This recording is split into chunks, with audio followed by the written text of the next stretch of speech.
जल्दी और उसके बाद में ये जो चिट्ठी है जेल से चिट्ठी निकल के आ रही है।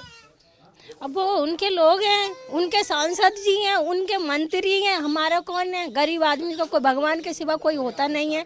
बस उनकी सारी कहानी चल रही है, वो उन्हें बचाने के सारे प्लान हो रहे हैं, तो बचा लो है। भगवान तो न्याय देगा इस दुनिया में। मतलब ऐसे तो इंसान मिलने वाला रहा नहीं है, क्योंकि वो छीनना पड़ता है। कोई भी इंसान न्याय, मतलब हमारे भारत देश में न्याय मिलना बहुत मुश्किल बात है, क्योंकि ऐसे जो लोग हैं ना, जो वो कुछ करने नहीं देंगे, किसी को जीने नहीं देंगे, कुछ भी नहीं कर सकते वो। ये कहा गया कि सीबीआई की जांच होगी, लेकिन सीबीआई अभी तक है ही नहीं, कहीं दूर दूर तक सीबीआई नहीं। नाक कट जाएगी कि भंगी की लड़की और इतना बड़ा बवाल हो गया उसके साथ में ऐसे होके, इसलिए नाक कट जाएगी ठाकुर लोगों की। इस वजह से इतने ऐसे सवाल घिनौने उठा रहे हैं।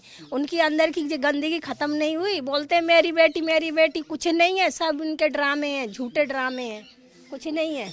जो एसआईटी की जांच है वो भी 10 दिन बढ़ा दी गई और लगातार सीडीआर, कभी जेल से छुट्टी, सब कुछ धीरे धीरे हो रहा है, इसलिए सब शांत हो जाए मामला और हम लोगों को ले दे के सब रफा दफा कर दे ऐसा।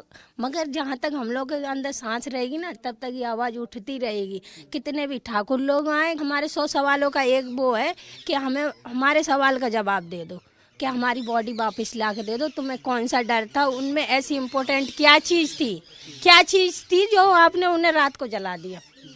मुंह भी नहीं दिखाया, बताओ।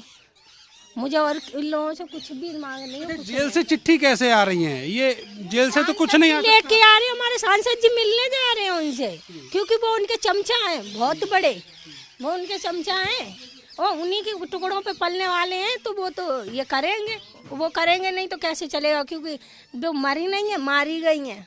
वो हॉस्पिटल में भी इन लोगों ने आदमी लगा दिए हैं, वहाँ भी सारी हमारे घर में जासूसी करवाई कि कौन किससे मिल रहा है, कैसे, सब कुछ पहले से प्लानिंग। सच्चाई के खिलाफ हमेशा बोलेंगे। सीता मैया ने हार नहीं मानी, तो हम लोग तो क्या चीज़ें, क्या हार मानेंगे? है वो उनके खिलाफ भी वो एक माँ होके ऐसे उन्होंने सब कुछ झेला, तो हम लोग कैसे कर सकते हैं?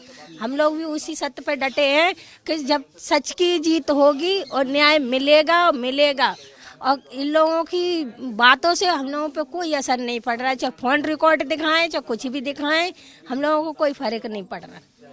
पीड़िता के जो परिजन हैं वो लगातार कह रहे हैं कि उनके खिलाफ जो प्रोपेगेंडा है वो रचे जा रहे हैं, तमाम तरह की साजिशें की जा रही हैं। जेल से चिट्ठियां निकल के बाहर आ रही हैं। समझा जा सकता है कि जो परिवार है उसके ऊपर लगातार दबाव बनाने की जो एक कोशिश है वो की जा रही है, लेकिन सवाल ये है कि जेल से आखिर चिट्ठी बाहर कैसे आ रही है? बाकायदा कागज पर लिखी हुई चिट्ठी है और उसमें चारों आरोपियों के अंगूठे लगे हुए हैं, नाम लिखे हुए हैं, दस्तखत भी किसी लोगों के हो रहे हैं। तो ऐसे हालात में जब जेल से चिट्ठियां आ रही हैं तो समझा जा सकता है कि एक पूरा जो साजिश है वो परिवार के ऊपर दबाव बनाने की है। कैमरा सहयोगी सानू के साथ में नरेंद्र, बूलगढ़ी गांव, हाथरस।